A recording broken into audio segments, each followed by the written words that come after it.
chỉ béo lên sẽ theo in cần phá lúc cả riêng bóng lo pastor Bill Christian Thalai Paul cũng chân nghiệp tổ kho với một đó Phil Ben Branch KTP tên King Nolan đó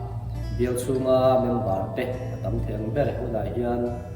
hotel về turin som chewa ti sa le tharawa lok na in chan chau he turin tu sak na an plan chewani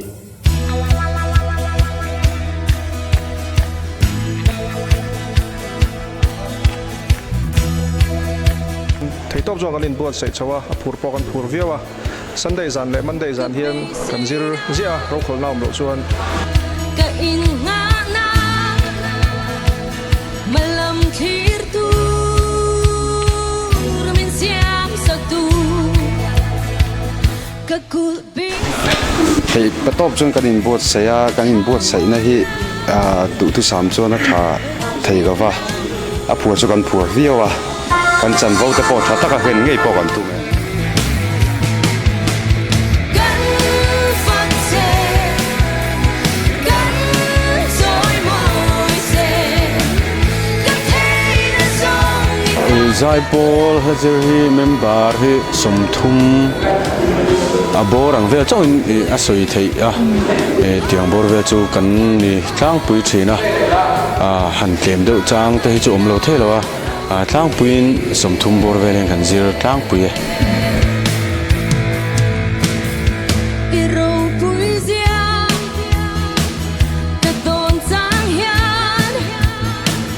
kei ve mai hian ka fak chin se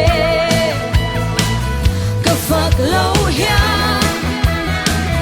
a kiam chuang lo i ro pui na Pastor Bill committee chuan tlung hi zai turin min be saya chiteng ang chuan kanin buat saya la pali kanin buat saya thum khat dina pahi izel kan sadon ani ka thei na song i kan kan la o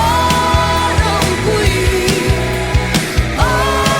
kan pa thian i ma ngai na a ro pui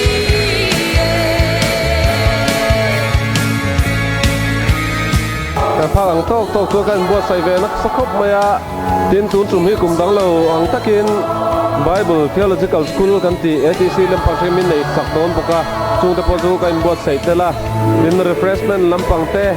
asaring lampang te sound system te thangin kan phak ang tok kan buat sai a ban sang tan po special item ti no mani thel tur te pon thei top kan so ve ni song